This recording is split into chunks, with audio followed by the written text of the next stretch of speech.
I really looked at business. I said, who are we? If you really look at Wolfe Homes, we are a project management business. Kind of just scaling down made a lot of sense. Yes, the margins do take a little bit of a hit in that, but also you get to do a little bit more because you're not spending that energy and time on that space. Welcome to Builders, Budgets, and Beers. I'm Reece Barnes, and I started this podcast to have real conversations about money in the building industry, the wins, the mistakes, and everything in between. I believe builders deserve to feel confident about their finances, and that starts by hearing from others who've been through it too. This industry can be slow to change, but the right stories and the right tools can make profitability feel possible.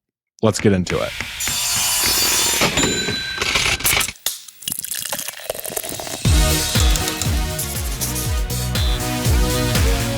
Alrighty, Alex, mics are hot. We're rolling. Thanks for jumping on the podcast, dude. Yeah, glad to be here. Yeah, I love it. Okay, so we go a ways back, but I think for the audience, let's go ahead and have you give them a little background on yourself, how you got into the business, kind of your journey over at Wolfe, and we'll jump into the episode. Yeah. So my name is Alex Wolfe. I own Wolfe Homes, and we are a luxury custom renovation, new construction builder in Greensboro, North Carolina. Been around since 1946. My dad started the company, and I purchased it from him 2.5 years ago. Married to my best friend, got 3 children, youngest of which is 12 weeks old. So really enjoying that phase of life right now. Really strong Christian, and just love helping people on their construction journeys. Yeah, I mean, and that's clear, Alex. I mean, we got to know each other, I think back in the Builder Trend days. Yeah. I mean, so it's been like years at this point, but we really connected over at the Contractor Coalition Summit, and everything that you just said is so true. Like, you're a huge family man, huge Christian. You love building business. You're extremely passionate about people. So I'm excited to dive into this to you. Just real quick, 1946 is when Wolfe Homes started. No. 46 years. 1980 is when we were founded. 1980. So. I heard that totally wrong. I was like, dude, you're getting ready to come up on 100 years. That's crazy. Yeah, that would be pretty cool. No, but we're getting ready to come up on 50. So, yes. So really excited about that. Do you have a little party planned? You got to have a party planned. Well, we were planning to have a big party in the 2020, but I don't know if you remember, something crazy happened then, and that threw it all off. So, we're hoping to do a big 50-year party. Yeah. Okay, cool. Well, if you need my address for the invite, let me know. Will do. Okay, cool. So let's go ahead and jump in here. Again, kind of like I've been doing these last few episodes, have been working really well. Is I'm going to ask you one question, and that's going to kind of set the tone for the conversation. We'll just riff on it from there. So sounds good. Essentially, my question to you is, from your point of view, from your perspective, what do you think is the one conversation that needs to be had more in construction that isn't being had enough? Yeah. I mean, I think this is a great question. And, our kind of our 10-year target is to provide a raving fan experience to every employee, every subcontractor, and every client out there. And we're really intentional about that order because we find, I think it's employee, and then it's trade, and then it's client. Because if you take care of your employees and you do a really good job of that, they tend to take care of your trades a little bit better, and you take care of your trades, and then your client gets taken care of. And that ultimately is what leads to more business and better reputation and a raving fan experience. Because, let's not just if we're going to do something, let's not just do it okay. Let's do it with excellence. And so We're big on that. We're big on trying to manage the experience. And also, I mean, one of the big things that we do is we try to set the expectation of what our experience is, because some people might want a different experience. And it's like, okay, well, that's great. Go to someone else to get that raving fan experience. We at Wolfe Homes, we're going to do it this way, and it's going to lead to these results. And if that's really not the way that you want it, then that's fantastic. But we want to be really clear up front with everybody in terms of that. Totally. And I think that's great. I mean, I think that's something that, every business should be striving for, right? And I think in the order that you have it, employee, trade, customers, I mean, it makes a ton of sense. But I'm just curious, you'd mentioned a little bit about setting expectations, but like, what does that tactically look like, without giving away the company secrets, right? But like, what does that actually look like? We could start with employee. Like, how do you get a team or your employees a raving experience? Yeah, I mean, I think so. One of the tools that we use is I read a book called Vivid Vision. Vision. Yeah, Vivid Vision. The idea behind it is you kind of go 3 years out in the future and you say, hey, here's what has happened in the organization over the last 3 years. And so I did that for our organization and I launched the whole company. We actually have it on our website of, hey, here is the vision for the next 3 years of our company. And so that's really kind of setting the expectation of, hey, employee, do you want to be a part of these things? And if you do, fantastic. If you don't, great. Because I think there's a lot of times, what's the purpose of the vision? I get your mission statement, but that's kind of very narrow. This is a 15-page document that I probably spent 6 months working on to really outline, hey, this is what our sales is going to look like. This is what our marketing is going to look like. This is what our employee experience is going to look like.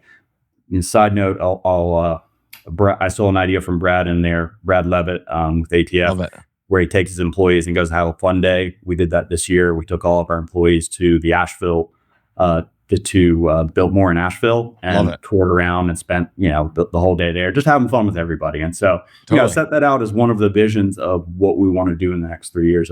We want to try to have this culture where we work really hard, but at the same time we also have some fun together and just enjoy each other. So I think that's really big in kind of casting the vision of saying, hey, this is where we're going on that experience. Do you want to be a part of that?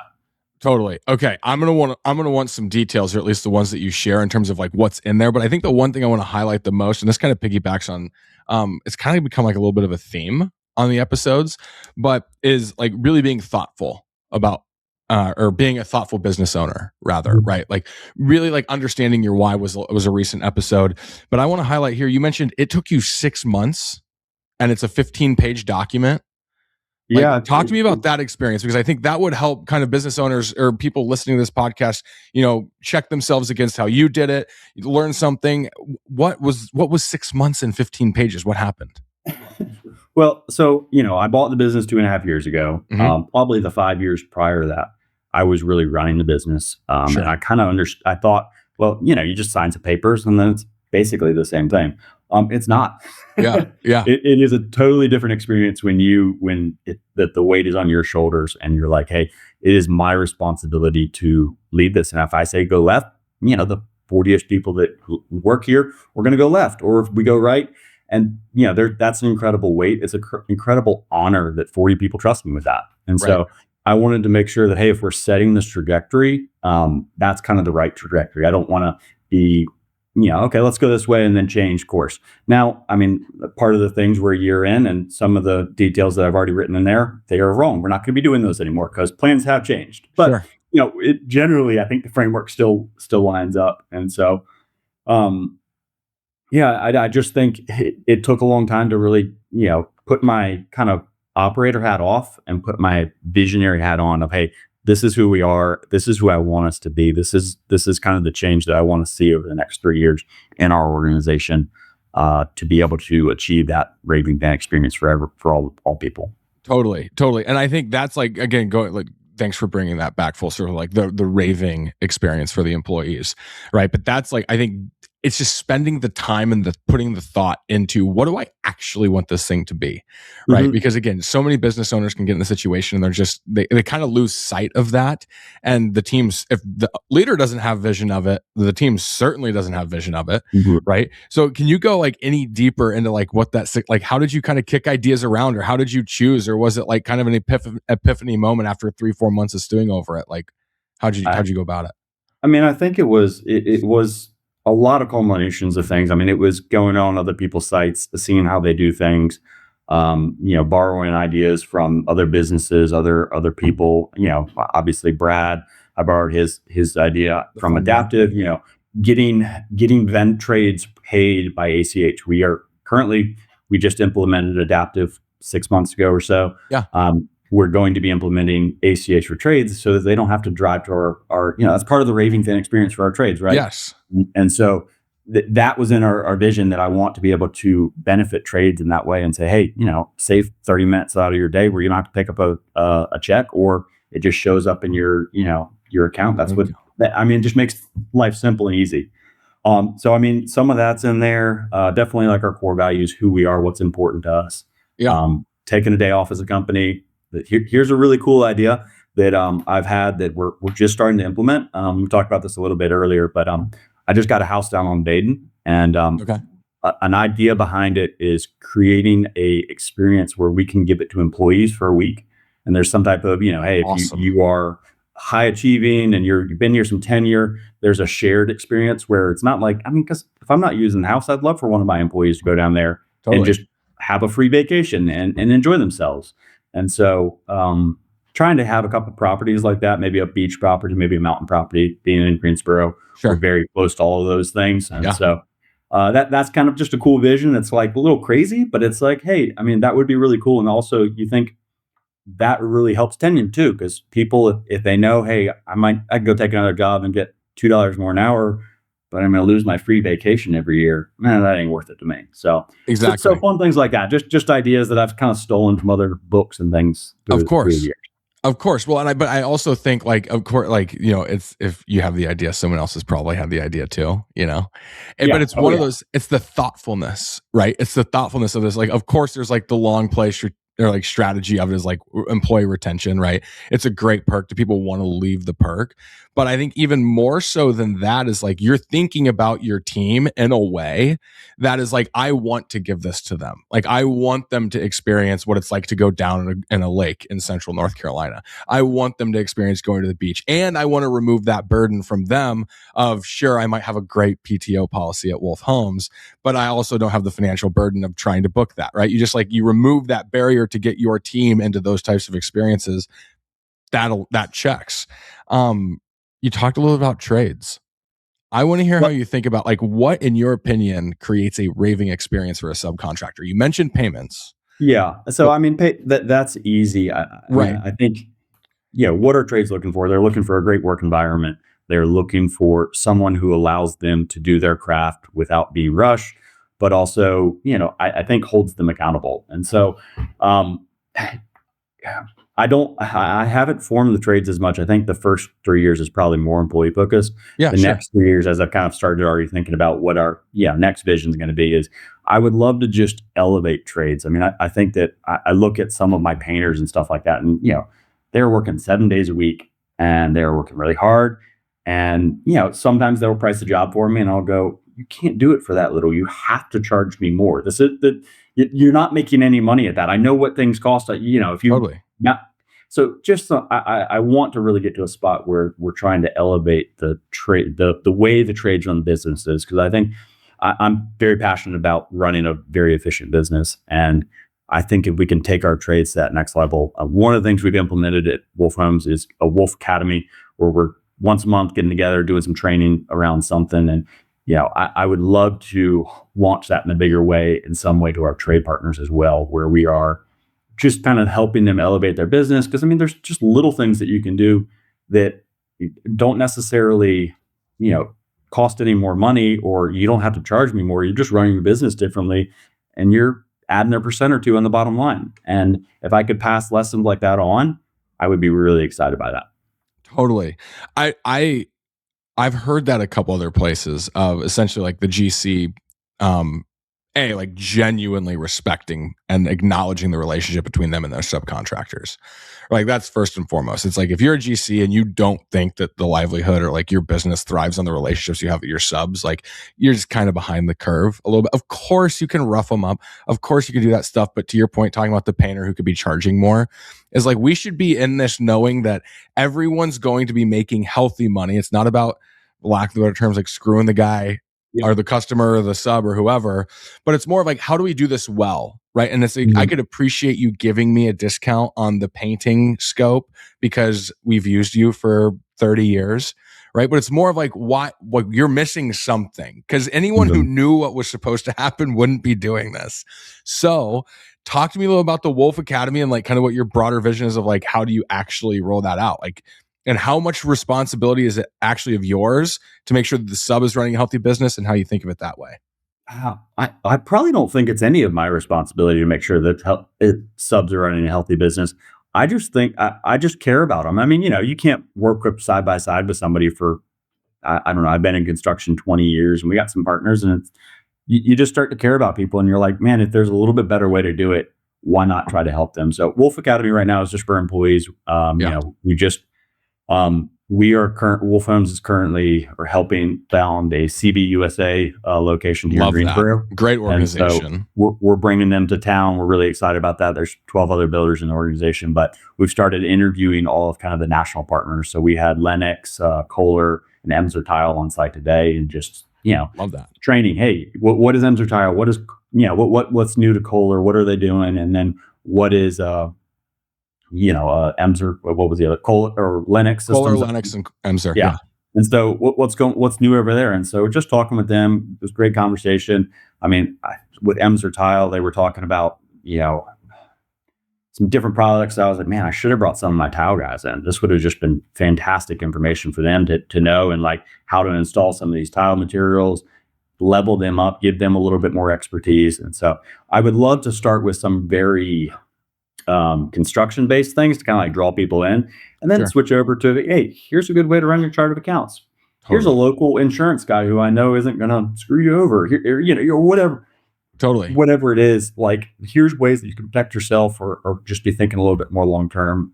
Recently we went through Financial Peace University with all our employees. So just financial planning that doesn't necessarily have a benefit to Wolfe, but at the same time, it is going to help them live their lives better. One of my guys was very heavily struggling financially. Was getting ready to have his house foreclosed upon. Dang. Me and him met 4 or 5 times and kind of showed him some ways that maybe he could change spending and adjust, and house is saved, and he's in a much better spot now. And the stress that you see him walking around with kind of is rolling off a little bit. And so just always looking for ways to bless our people, and want to really try to roll that to trades. I don't know exactly how yet, but That's get them something. I think it's the action though, right? Is the more important piece here. Is like you're taking action, even just with your example of like, hey, like, this might have stemmed from like wanting to stand up a CBUSA chapter. And a part of that is bringing in like the vendors to start talking about product and material.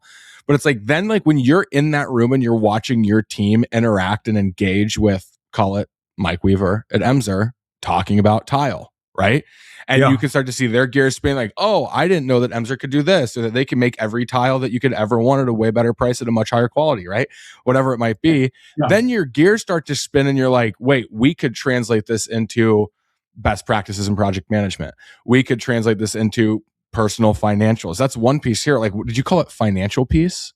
Is that what you called it? Financial Peace University by Dave Ramsey. Oh, it's Dave Ramsey. Okay, cool. Yeah. I love that. Love that. Okay. And it's like already helping people in your organization. Yeah.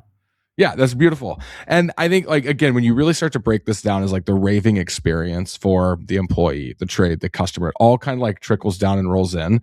But what are you doing from a customer standpoint? Or like, is that really just like the compounding outcome of taking care of employees and trades?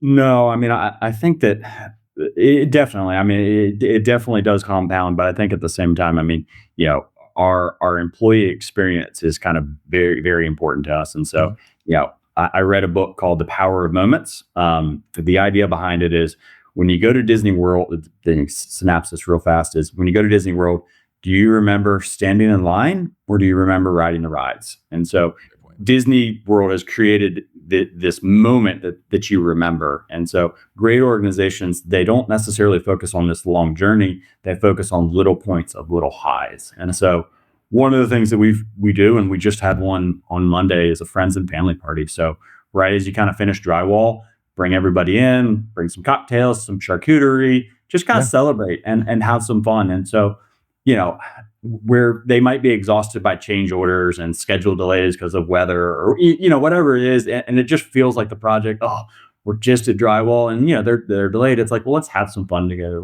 Let's enjoy what we're creating, because we are creating an extremely beautiful space, very custom. This family is going to take this house and make it a home. And so that one of the experiences that we try to do a house to home dinner when we give somebody a new house. Oh, cool. And so that's just, hey, we take a very nice local caterer, and we say, hey, we're just going to bless your family with a really nice meal in the house, catered in your house. And so invite 10 to 12 of your closest friends. And if we did a good job, talk well to your friends about us. And if we didn't, then talk bad about our friend. But it puts the onus on us to really make sure that they had a phenomenal experience, because they're going to be having this, very luxury dinner, wine paired in their house, where it's like, so it's kind of grassroots marketing, but also just a way to bless them and make sure that when they think back, they don't think about the overage on the budget. They think about, oh, I had this great house to home dinner. I had this friends and family party. Totally. Working on a groundbreaking ceremony. That's the next event that I really want to get to, I where love it. you kick it off with this cool thing that you're doing a little bit of work. You're kind of orienting them to the construction process and what your weekly updates are going to look like, your budgets meetings are going to look like, what all that's going to look like. Yeah. But also, you get a golden shovel and you scoop a little dirt, and Yeah, just kind of fun. So you Of kind of course. have those 3 mile markers during the construction journey where, hey, I've got this rock in my brain that I can remember that moment was really cool. Totally. I love it. And dude, the house to home, that's great.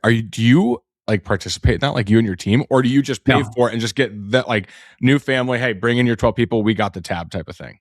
that is what I historically it's we pay for it, and then we pay to get their house clean, and then we get out of the way, and so it really forces you to have done a good job, because if you didn't do a good job, well, they might not talk good about you to their friends and Totally. family. But if they did, then they probably are, and your reputation's going to take a little step up, and that's what we're about. Of course. Of course. Well, and that's so much better than some basket, right? With like a bottle of Vouv in it. And you know what I'm saying? Like that's Yes. thoughtful. I mean, you just got done building these people's like own personal residence that they're obviously stoked about. Like, what's the first step to getting into a new house? Friends and family. Let's break this thing in, right? Like, Eat food, drink, have friends and exactly. family, right? I mean, and so it normally is like 3 months out, because they kind of got to get decorated and everything Of like that. course. And so it's like 3 months, but it's just a great way to, I mean, it feels like it leaves. Yeah, I mean, you work with these people for 2 years, 3 years. And so Of course. when you're sad, you miss them. And so it's like to bless them with this last thing. And yeah, I'm glad we're not there. I don't want to be there, because that's like, oh, there's the sales guy that you got to Yeah, go talk to exactly. about. It's like, no, no, no. Just have fun, enjoy yourself. Take this house and now create it to your home. Yes. I love that. I love that. Okay, cool. Now we've talked a lot about employee, trade, customer, but how does the leadership team at Wolfe Homes get their raving experience? How do you think about that? You can't neglect yourself, dude. Oh, that's a good one. I thrive on things being done well, and just things done with excellence. And so Mhm. I think it's surrounding myself with people that just knock it out of the park. And when a project manager just is delivering a phenomenal project, and you get to walk on site, and I didn't really have to be involved in the details, because I'm running the business. I'm kind of running the back end. I get to focus on, hey, let's bring in this new software called Adaptive. It's going to really make your life easier. Or whatever it is, Yeah, or yeah, yeah. hey, let's go to the Biltmore house and spend a day having fun. Whatever it is, I get to focus on those things, and I don't have to go on the job site very often, because the project managers are just handling it, and I mean, creating exquisite works of beauty. I mean, we're currently one of our projects. We're building a railing, and the client just flew the blacksmith that we hired, like Anvil blacksmith. No He's old way. timey, old school. He just flew them to France to document this staircase that's in France, that they've modeled kind of their whole house after, and he's building this gorgeous, exquisite railing. And so, I mean, but I don't have to get involved in that, because my project manager's handling that. So Yeah. I enjoy that. I enjoy, things done well, and the fun of uh, being a well-run business. Yes. Okay. Well, and so first off, like we can't, dude, you had was it your client flew the blacksmith to France? That is what happened. Yes. Dude, that is insane. Is it done? Did it turn out well? They've got one sample done. We'll probably have it done Okay, by the so end of it's the year. I mean, early. it's literally an anvil. The guy is fully custom. I mean, this is a level of custom that I just don't often get to do. And, Yeah. it is going to be hammered, and the end of the year is when they're shooting for it, but they got one sample done, and it's going to be like nothing else. Yeah, truly. There's one and it's in France. Yep. It's like you gotta go check it out. Okay, that's awesome. Wait, and what's your website, Alex? Where can people find your portfolio? Because you do incredible work. Yeah, we're wolfhomes.com. Wolf And so Home, and Wolf has an E on it. Wolf does W. have an E, and then we're on Instagram, Facebook, and I'm on LinkedIn, and Yeah. and all of the things. Yeah. Yeah. Okay. So, but for the listeners, like tune in, you should look, because like when Alex talking about, like they do some really good stuff. But I digress. And going back into it, essentially, what is the raving experience for leadership? is like really kind of like the output. It's almost like leadership is under customer, right? And it's like kind of if you think about like how do we create raving experiences for the employee, the trade, the customer, then leadership is gonna like they're gonna have the headspace, they're gonna have the room to go out and be visionaries, they're gonna have all the room to do the things that make good leaders good leaders. Yeah. I will also say, I don't know if I've heard this on your podcast. We're on EOS. I don't know if many other A lot of good businesses things are on about that. EOS. Yeah. But yeah, that's been phenomenal for us as a leadership team to just kind of narrow the focus of the things that we should actually do. And we implemented that back in 2019, like right before COVID hit. And it's been so helpful for us just to, take any problems that the company does have and really look at them to solve them. And so I Yeah. think really the leadership team that I have, we all just thrive on solving problems and, making things better. None of us like fires. We don't like, there's Who something does? just, or surprises. We like to design things where it's like, this is just going to happen exactly as we plan. Yeah. Everybody's expectations are going to be hit. And then you're going to have this phenomenal experience. We're going to get out of there. We're going to go do the next thing. And you're going to be like, wow, that was fantastic. I can't wait to do it again. I love that. How was that process of because when did you start implementing EOS? EOS was, I think 2019 we started. We started with a phenomenal implementer. It's out of Raleigh. His name's Ben Getz, and he did a really, really good job. But that was, that's an operational framework for operating your business on. And so it kind of gave us this world of where we're operating every 90 days. We're kind of looking back at the business. So we take a day off from the business, the steering team does, or the leadership team, and we just focus on any issues that we see. We look at some metrics of, hey, here's how the business is done. Here's what it's going to go into. What do we need? What are the priorities that we need to be? One of the things my pastor said that I really love is, it wasn't up until I think recently that the word priorities became plural, which it really shouldn't be, because you can't have multiple priorities like that. That it doesn't make sense. It is, you can have one priority, multiple priorities. It's like, no. One of those has to be the top. Right. And so right.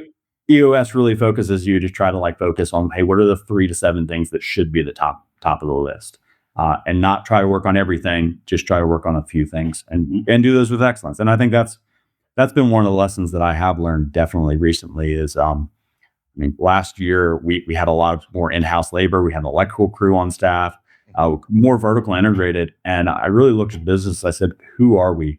And if you really look at Wolfe Homes, we are a project management business. That's what we do. We have 9 project managers, and that's what we are the best at. That's what our Boulder Trend software is focused on. That's what Adaptive is focused on. We don't have electrical trend. And so we weren't able to give them the focus that they needed, and kind of just scaling down made a lot of sense to roll that off. And it's been really, really refreshing to not have the management of 5 more people. Yes, the margins do take a little bit of a hit in that, but also you get to do a little bit more because you don't have that energy. You're not spending that energy and time on that space. Totally. I love it. And that, I think my question was going to be is like, at what point do you really start to think about your business in terms of like the experience side, in the sense of like, do you need to have the business or have something like an EOS or like repeatability or alignment from an organization before you could really start thinking about like the big picture scale 3-5 year visions? Would you suggest that a contractor sits down and like analyzes and says, do I have something that's repeatable? Like, do I have something that's aligned on from an organization standpoint? And if I don't, then how could I possibly start predicting what's going to happen in 3 or 5 years? What's your take on that? Yeah, I think if you can't sit down and really look at your issues, you're going to be in firefighting all day. You are, if you don't have systems, if you don't have processes, everything goes back to the owner and kind of just circles through him. And then you don't have time to spend 6 months thinking about, hey, where do we actually want to go? Where should we go? Because those are 2 different questions. It's like, the market, where is the market leading us? What should we be positioned for? And I think definitely it's been huge at freeing up my time. I'm able to do, Builder Coalition Summit. Which, are you going to Charlotte? Or are you? I am. Okay, Contractor Coalition Summit. I'm bringing 3 of my team members down there, so I'm really looking forward to it. Yeah, totally. And those, I think these are, again, like going back to is like if you can't like sit down and like identify the problems in your business and delegate and get them out of the way, so you're not in constant firefight mode, like that's obviously important. And it's crazy, dude. It's not just like, I think people look at business, especially in construction, they're like, oh, that only happens like the $5 million a year guys.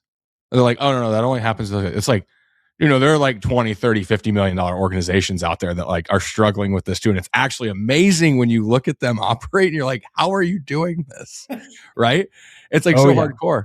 But with that said, it's like finding those pockets, finding those groups, giving yourself the time, whether it's EOS, Contractor Coalition Summit, whether it's 6 months and building a 15-page document, like prioritize singularly, not plural, prioritize, like looking at your business saying like, what do we actually want out of this thing?